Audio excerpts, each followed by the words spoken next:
Hallelujah. तो जैसे pastor जी ने पढ़ा है ये वचन के लिए एलिसा और एक विधवा के लिए, तो देखिए माँ बाप भाई बहन दुनिया छोड़ भी देता है ना, तो परमेश्वर नहीं छोड़ता है। हालेलुया। परमेश्वर कभी नहीं छोड़ेगा, क्योंकि ये वचन देखिए ऐसा है, एक ऐसी भविष्यवक्ता की पत्नी है जो भविष्यवक्ता मर चुका है। वो एक पास्टर हुआ होगा या प्रभु का एक महान दास होगा, जैसे इन्होंने पढ़ा है। तो वो भविष्यवक्ता का डेथ हो गया है, अब ये अकेली रह गई है। मरने के बाद तब इसको पता चला कि मेरा जो पति था ना, किसी से कर्जा लिया था, और वो कर्जा कम से कम लाखों रुपया है। वो आदमी मरने के कुछ दिन के बाद मांगने गया और कहा कि देख उस विधवा औरत से, तेरा पति मर गया है, मरे हुए कुछ दिन हो गए, मैं आज आया हूँ, तुझे तो मैं हिंट दे दिया था, लेकिन सुन वो कर्जा हमें दे, नहीं तो तू तो नहीं दे सकती, तेरा पति मर गया। तो एक काम करता हूँ, तेरे 2 बच्चे हैं ना, दोनों बच्चे को मैं ले जाता हूँ, अपने घर में काम कराऊंगा और इसी से सधा दूंगा अपना कर्जा, और इसके बाद तेरे बच्चे को मैं लौटा दूंगा। तो उसको इतना विश्वास है, वो कहती है कैसे हो सकता है ये।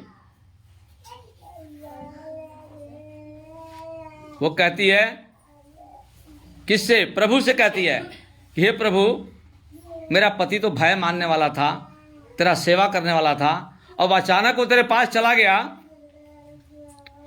तो मैं क्या करूं? तो वो जिस पास्टर के यहाँ जाती है ना, चाहे वो जाता था, उसको वो बुलवाई और क्या बोली?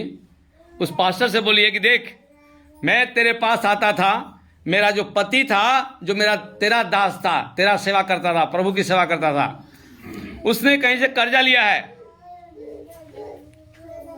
और यहां पर जो कर्जा देने वाले हैं हमारे घर आए हैं, और उस कर्जा के बदले हमारे दोनों बच्चों को लेके जा रहे हैं, और कह रहे हैं कि मैं इन दोनों बेटों से अपने घर में कुछ काम करवाऊंगा, चाहे जो भी है मैं सेवा करवाऊंगा, और जब तक ये कर्जा नहीं सधेगा तब तक अपने घर में इसको रखूंगा, और मैं अभी लेके जाऊंगा।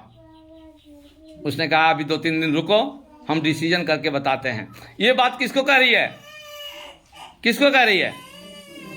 प्रभु के दास को, परमेश्वर को नहीं, प्रभु के दास जो पास्टर है उसको बोल रही है। तब प्रभु का दास क्या बोलता है? पढ़िएगा दूसरा नंबर, 4 का दूसरा नंबर। प्रभु का दास का नाम क्या है? एलिसा है। एलिसा से कहती है, फिर एलिसा क्या बोलता है? बोली पढ़िए। हाँ हाँ, देखिए एलिसा ने वो प्रभु का दास जो भविष्यवक्ता है उससे पूछा कि मैं तेरे लिए क्या करूं? बोलिए, पढ़िए। मुझे बता कि तेरे घर में क्या है? उसने कहा, तेरी दासी के घर में एक हांडी तेल को छोड़ और कुछ नहीं है। जरा सोचिए, प्रभु का दास सब जानता है कि मेरा साथ रहने वाला प्रभु का जो सेवक था सच में इस दुनिया में नहीं है, लेकिन वो अच्छा प्रवृत्ति का है, इसलिए वो बोल रहा है प्रभु की दासी को, उस पास्टर की पत्नी को, चाहे वो पास्टर हो, चाहे भविष्यवक्ता हो, चाहे जो भी हो, प्रभु का दास उसकी पत्नी से पूछ रहा, बता मैं तेरे लिए क्या करूं? हालेलुया। देखिए इसके बाद इसका मतलब है उसके मन में उसके प्रति प्रेम है, उसके मन में उसके प्रति एक आशा है कि तैयार हो जाओ, एक थप्पड़ मारेगा ना गिर जाएगा यहीं पे। यीशु मसीह के नाम से बांध देते हैं लोग, कहीं जा रहे हैं। यीशु मसीह के नाम से बंद, मुंह बंद। आराम से बैठिए आप लोग, शैतान कुछ नहीं करेगा, बैठिए, हम इसको अभी चलाएंगे, ठीक है? हे इब्लीस, मैं तुझे बता रहा हूँ, मुंह बंद करके रहना, मैं तो जला दूंगा अभी। यीशु का पवित्र आत्मा के नाम से अभी जलेगा तू, हिलना मत यहां से। हाँ, तो वहां पर प्रभु का दास भविष्यवक्ता जो एलिसा कह रहा कि तेरे क्या करूं? अब एक बात बता, तेरे घर में क्या है? अब देखिए, कोई भी जब प्रभु के पास कुछ ब्लेसिंग करेगा ना, हम आपसे कहते हैं ना दान डालो, कहते हैं ना, तो आप लोग डालते हैं ना, तो वो दान किसके लिए रहता है? प्रभु के लिए ना। तो वो दान क्या होता है? 30 गुना, 60 गुना, 100 गुना करके। खैर हम तो आप लोगों को कभी बताया नहीं कि दशांश क्या होता है।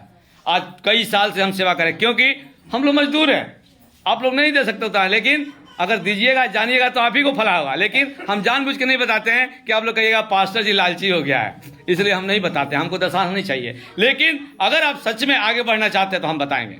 हालेलुया। अब यहाँ पर वो कह रहा है तेरे घर में क्या है, तब वो क्या क्या बोलती है? पढ़िए बाबू, उसके घर में क्या है?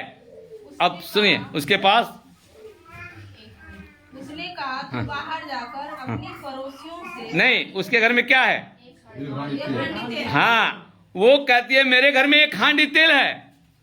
उसके पास कुछ नहीं है, लेकिन एक हांडी तेल है। अब वो तेल ही क्यों है? हो सकता है उसके घर में तेल का बिजनेस हो सकता है वो उसका कुछ दुकान उकान हो तेल, या हो सकता है कुछ भी ऐसा है, उसका कुछ भंडार हो तेल का, तो उसके घर में एक हांडी तेल बच गया है। अब उस तेल के लिए क्या कहता है प्रभु का दास? आगे पढ़िए। उसने कहा तू बाहर जाकर हाँ। अपनी सब पड़ोसियों हाँ। से खाली बर्तन मांग ले। अब देखिए, वो कह रहा है, कौन कह रहा है? एलिसा, प्रभु का दास भविष्यवक्ता कह रहा है जा बाहर और सारे खाली बर्तन मांग के ले आ। किससे? पूरा गांव वालों से खाली बर्तन मांग के ले आ। अब ये खाली बर्तन क्यों ला रहा है? ये बात सुनिए, ये खाली बर्तन का मतलब क्या हुआ? ये खाली बर्तन का मतलब हुआ, आज भी अगर आप जानकी नगर से आए हैं, अगर कोल्हाईपट्टी से आए हैं, खुर्दा से आए हैं, कहीं मुरलीगंज से आए हैं, कहीं से भी आए हैं, तो आपके बगल में कोई किसी का जीवन खाली है, यानी कि वो प्रभु का सुसमाचार नहीं सुना, इसलिए उसका बर्तन खाली है। हालेलुया। ये बर्तन खाली भरने का क्या क्या मतलब है? इसका मतलब है कि उसके बर्तन को भरने के लिए प्रभु का आशीष है। हालेलुया। वो बोले जाके खाली बर्तन ले आ। देखिए, आपको पता होगा ना, जब दाख रस घट गया था काला नगर में, तो प्रभु ने कहा था कि ठीक है, उसकी माता जी बोली थी कि बर्तन दाख रस घट गया है। वो बोले क्या है? नारी नारी बोल के अपनी माँ को कह रहा है नारी क्या करूं। लेकिन यहाँ रिलेटिविटी ये है कि उसने कहा कि नहीं कुछ कर, तो कह रहा ठीक है, ये 6 घड़े है ना, इसको लबालब पानी से भर दो। हालेलुया। तो देखिए, ये वचन जो है ना, ये वचन प्रिंट किया हुआ है। जब तक ये वचन है, बाइबिल है, कुछ नहीं है, लेकिन जब ये इस्तेमाल किया जाएगा ना, तो परमेश्वर का आशीष हो जाएगा।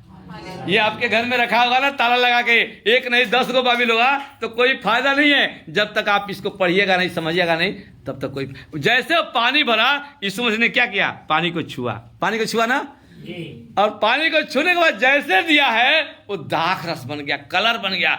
और जब प्रभु का अभिषेक आएगा ना, तो आपका खाली बर्तन कह रहा है प्रभु मांगने के लिए, खाली बर्तन ले आओ। और जैसे उस खाली बर्तन में अभिषेक डाला है, तो पानी भी दाखरस बन जाएगा। यहाँ पर तेल क्या है? वो खाली बर्तन मांग रहा है, ये खाली बर्तन लेने गई, और फिर क्या हुआ? आगे पढ़िएगा। और थोड़े बर्तन न ला। अच्छा, अब देखिए, थोड़ा आशीष नहीं देगा, ज्यादा आशीष देना चाहता है। थोड़ा आशीष नहीं, वो कह रहा है कि तुम 1 रुपया 2 रुपया नहीं, 500 1000 नहीं, अरे लाखों करोड़ों मांगो ना, मैं देने के लिए तैयार हूँ। आगे पढ़िए। फिर तू अपने हाँ। बेटों समेत हाँ। अपने घर में जा, हाँ। और द्वार बंद करके हाँ। उन सब बर्तनों में हाँ। तेल उंडेल देना। हाँ, और जो भर जाए हाँ। उन्हें अलग रखना। हाँ। तब वह उसके पास से चली गई। देखिए तरीका देखिए, जैसे मधु सिस्टर ने पढ़ा है, सच में ये बहुत बड़ी बात है। कम से कम आपका धन दौलत जो है छुपा के रखना है। हालेलुया। छुपा के रखना है, और उसमें तरीका बता रहा है कि ये बर्तन है खाली, ठीक है, और ये तेल है। हालेलुया। हालेलुया।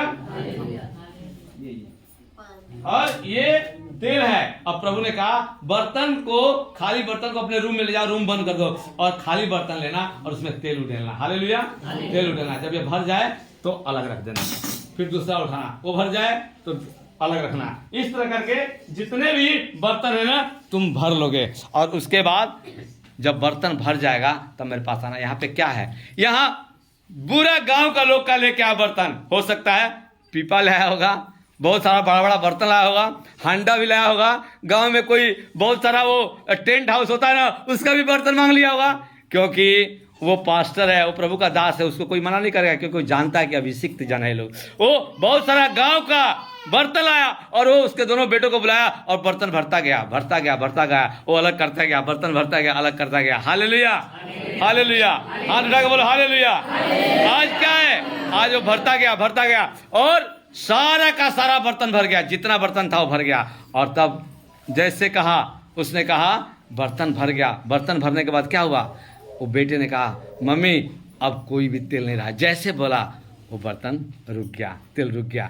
ना शब्द नहीं है। लोग दुकान खोलते हैं ना, हमारा अनमोल भाई है, जैसे ये दुकान जब जाएंगे ना तो ये नहीं कहेंगे कि मैं बंद किया हूँ, ये कहेंगे बढ़ा दो। इनकी पत्नी कहेगी बढ़ा दिए, कब बढ़ाए, अभी यानी कि बढ़ाना है। इसलिए उसको ये नहीं बोलना है कि तेल रुक गया, कहने का मतलब नहीं, ये नहीं रुकना बोलना है। उस वहाँ पर क्या हुआ, जैसे बोला कि अब तो बर्तन नहीं है, इसका मतलब वो रुक गया तेल। और उसने बात क्या बोला कि जाओ और इस तेल को बेच दो, और बेचने के बाद जो पैसा मिलेगा क्या करना, उस कर्जदार को दे देना, और बाकी तुम बैठ के खाना। सातों पुरुष तक उसका पैसा नहीं घटा। हालेलुया। आज प्रभु क्या कह रहा है आपसे, प्रभु कह रहा है जब आपको अभिषेक मिलेगा ना, अनुग्रह मिलेगा ना, सामर्थ्य मिलेगा ना, शक्ति मिलेगा ना, तो आपके अभिषेक से पूरा जीवन बदल जाएगा। जानते हैं जब पतरस खाली नाव ला के किनारे पे जब वो क्या कर रहा था, नाव धो रहा था, तो जब वो प्रभु यीशु ने उस नाव पर बैठा है और कहा कि अंदर ले चल, गहरे जल में ले चल। और वो गहराई क्या है हम बताएंगे कभी। वो गहरे जल में जब मछली पकड़ने के लिए गया और जब बहुत सारी मछलियाँ आया तो उसका खाली रूपी नाव भरा, फिर दूसरा भी खाली था उसको भी बुलाया, भरा। यहाँ उसी तरह इस गांव का जितने हांडी था, जितने बर्तन था, सब भर गया। हालेलुया। आज आप हैं, अगर आपके जीवन में कर्जा है, परेशानी है, दुख है, तकलीफ है, आज आपका जीवन में अभिषेक होने जा रहा है। Hallelujah, hallelujah, hallelujah. अब तैयार होइए, अपने को तैयार कीजिए। प्रभु आपसे कहता है चिंता मत कर, मैं तुम्हें अभिषेक करूंगा, अनुग्रह दूंगा, सामर्थ दूंगा, और पूरा अभिषेक के साथ इस्तेमाल करूंगा। आज आपका जीवन अगर खाली है तो अपने जीवन को भर लीजिए। क्या आप बीमार हैं, क्या आप परेशान में हैं, क्या आपको कर्जा है, क्या आपके जीवन में अभिषेक चाहिए, आज प्रभु कह रहा है अपना अभिषेक पूरी तरह से अनुग्रह से भर दे, मैं आज तुझे आशीष दूंगा। देखिए ये वचन शैतान को भी मंजूर नहीं है। ये वचन शैतान चाहता है कि यहाँ ऐसा बीज नहीं बोया जाए, शैतान को भी मंजूर नहीं है। चलो चल यीशु मसीह के नाम से खड़ा हो, चल शैतान यीशु के नाम से खड़ा हो, जल्दी खड़ा हो, चल जल्दी खड़ा हो, यीशु मसीह के नाम से खड़ा हो। मैं तुझे आदेश देता हूँ, यीशु मसीह के नाम से खड़ा हो, खड़ा हो।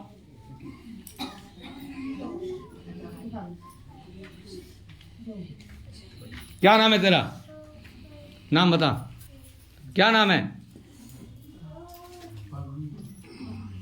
बंदूक भी ले लेना, क्या नाम है, नाम बता, पकड़ी बांध ले, लाठी भी ले ले। क्या नाम है तेरा, क्या नाम है रे, नाम बता,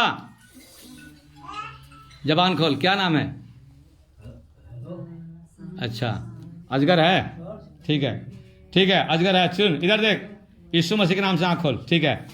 देख शैतान, तू जो भी है, मैं तुझे यीशु मसीह के नाम से बांध देता हूँ। और सुन, अपने रूप में आ अपने रूप में, अपने रूप में आ, अपने रूप में आ, चल चल चल, बहुत हो गया, अपने रूप में आ।